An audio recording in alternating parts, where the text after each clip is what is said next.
Welcome to Speaking Mastery Through Relational Stillness. So I know that the people on the line, that we have therapists, we have coaches, educators, wellness practitioners, entrepreneurs, leaders, managers, community organizers, advocates, probably some other categories I haven't hit on.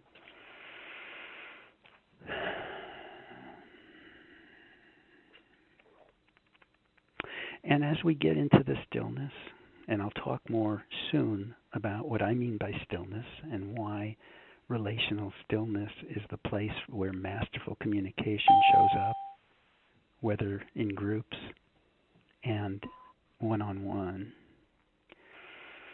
So for 20 years, I've been dealing with my own, or what started as my own stage fright, and working with speakers who wanted to get over self-consciousness and anxiety in front of groups through what we call relational presence, being with one person at a time and sensing the presence. Now, then later we started expanding it to the telephone where only your voice is available.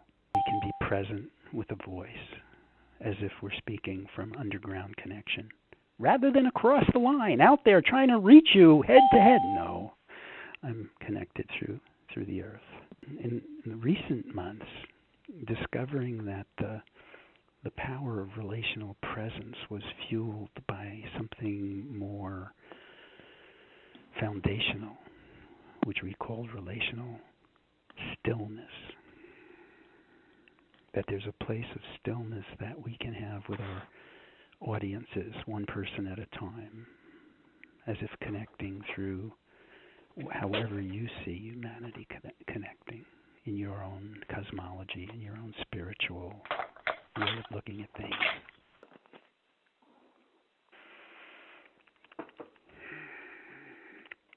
So what's happened is that even though relational presence, relational stillness has its most striking application, its most obvious application in speaking to groups, in being able to stand in front of a group in your own skin without being dynamic, without being oratorical, without being practiced and rehearsed, and have all these performance techniques that most public speaking seems to be taught through. But to truly be who you are, be as introverted as you are, but be in the listening, lead with listening. That this has been a godsend to people who want to make a difference in the world and aren't performers. This is what I went through, because I had the world's worst stage fright up to 20 years ago when I started doing this work and creating this work, because I flunked Toastmasters, not easy to do.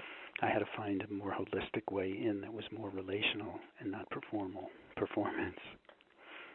So what more recently happened when we found relational stillness as the foundational place to enter, started to create a relational stillness protocol, and one of the things that we are advocating, and I hope every one of you gets this. I know I would love for you to all come to speaking circles where we practice this with groups. It's a wonderful thing to come to, and we have facilitators around the country and around the world. I know some of you are just not in position to come. So what I'm going to give you or provide for you in this hour is how to do it on your own. I want to deliver something cellularly. Stay with me, and you'll get something you can start practicing with a spouse, with a friend, with a colleague, and it'll make all the difference in the world. And what we find is that when we do business through stillness partnering, which I'll talk about later, what the protocol is, and I have an article for you that I'll send to all of you after the call about how to start this with a person, with a partner who wants the same kind of communication skill as you do. As a leader, whether a leader of your own life, leader in your business, in your community. It's a way to practice relational stillness, which works not just in front of groups, but it works in every communication that you have including parenting.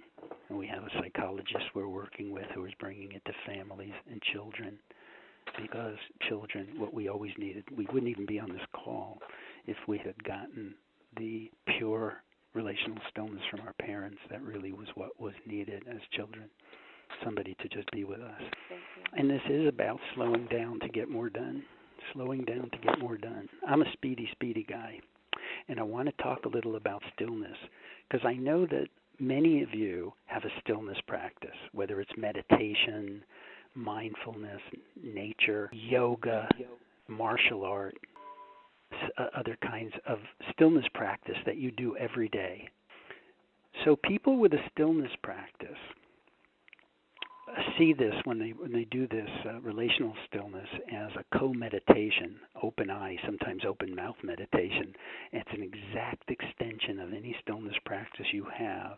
It's just that you're able to express and source from stillness the decisions and the words that want to transmit to the world or to other human beings what needs to be said, what your gift is, your contribution. So people with stillness practice, this becomes a co-stillness practice, and it's a kind of an easy step.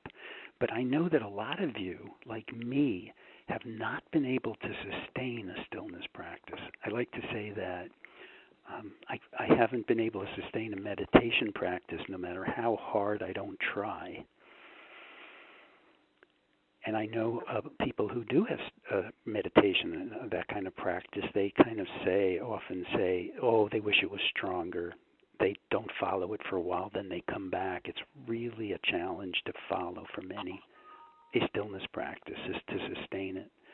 And what's exciting to me about relational stillness is, and I've done this in the 20 years I've been holding the space in speaking circles and training people in relational presence, is that I don't hold a space of stillness for myself very well, but I know how to hold a space of stillness for you. I know how to serve you by being still when it's your turn. I can stop and be in a supportive, expansive gaze, not personality, not shaking my head, yes, just being expansively available to you with positive regard. And that's the basis for all the speaking circle work I've developed over the years. And if you hold a space of stillness for me, if we're holding it for each other, we can go to the places that people go who have stillness practice. So if you'd like a stillness practice with somebody in your life, or find somebody to do the exercises we're going to be talking about, and you can have that kind of shared stillness place, which again works well in families, in relationship, in business, for partnership, for co-creation, as well as being in front of an audience, being in front of a group, and being in that place with one person at a time. So what I'd like to have a bit of a conversation with people who this is new to, the idea that speaking, that public speaking, that communication can actually be sourced from stillness much more intelligently and with less anxiety, less self-consciousness, and more connection, and more trusting of knowing what's coming through you and trusting what's coming through you through using stillness. So who'd like to say something who this might be a new idea to, relative to the stillness practice that you have? So I'm inviting someone with a strong stillness practice to say something about what you're hearing now. Yes. Yeah, this is Chris. Chris in Washington, D.C. Yes, Chris. And I just want to make sure I'm following you. When you're talking about relational silence, are you talking about in the midst of when you're doing your public speaking, and that you have that relational silence with your audience or a particular person within the audience?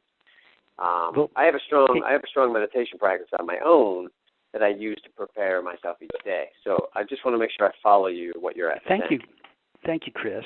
Well, first of all, it's relational stillness, and I want to distinguish between silence and stillness. I'm sorry, I missed stillness. That's okay, because people do think that it might be the same, but still, silence is just absence of chatter, absence of talk. But stillness is the kind of deeper sense you have when you're in a meditation practice. So imagine, and this will be a good way to bring in what it would be, the protocol of doing this work. If you and a partner both close your eyes and go toward the stillness. And the thing about stillness, for those of us who are playing with exploring it, you could just about feel it in your body. Can you feel where that stillness is in your body right now, Chris? Yes. Mm-hmm. Where is it? Yes.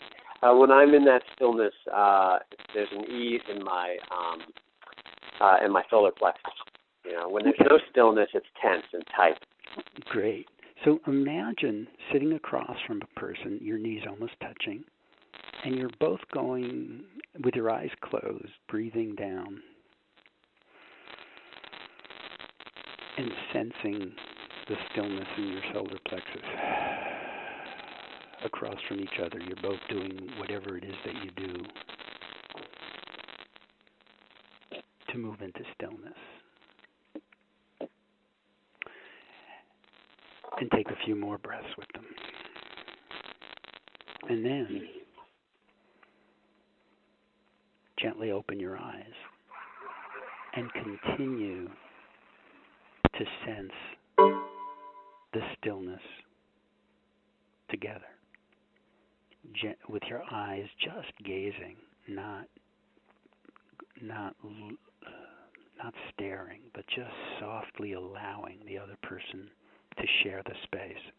So you're not making any social signals like smiling or nodding or winking. It's just a face that's hanging there with a sense of positive regard. And still going back down and sensing the stillness. See, this is the key to getting over all self-consciousness, because as soon as we open our eyes, we start to look for how is a person looking at us. This comes from childhood because of how we were not given the gaze that we needed, perhaps, from our mother and father. This gaze of attunement, this mother mirroring, just acceptance. We didn't need so much the smiles. We needed the recognition and the noticing that we were there, back there. So you have two people who are just noticing each other and continuing to practice staying in the stillness that they're sharing. Now remember, I'm speaking as somebody who is as anxious as a person can be. I come from New York City. I still bite my nails. But when I'm sharing stillness with you, I'm serving you. So two people serving each other, holding stillness for each other. Okay, that's the first step, Chris, and everybody else.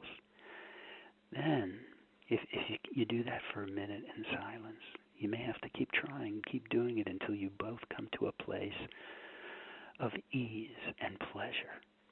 See, it's ease and pleasure. Just being connected. That's what we needed as children, and many of us didn't quite get.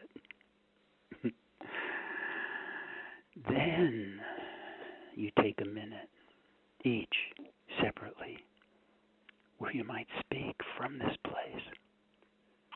Now your mind might be telling you what to say, like, oh, talk about this or talk about that, or you don't have to speak in that minute, but see where the words, see what comes through. Surprise yourself. See, we have access to our deeper wisdom and knowledge and what's up for us from the place of shared stillness.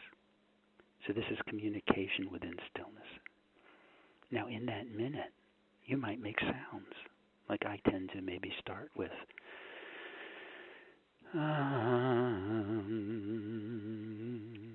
no attempt to make sense.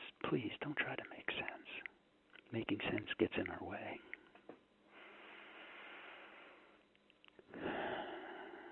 Breathing, making sounds. Maybe something comes up like, oh, this is difficult, or oh, this is so good. This is what I want. Or this is what's scary. Or this is what makes me sad. It makes me remember when I was a little child and I was alone and nobody saw me for who I was.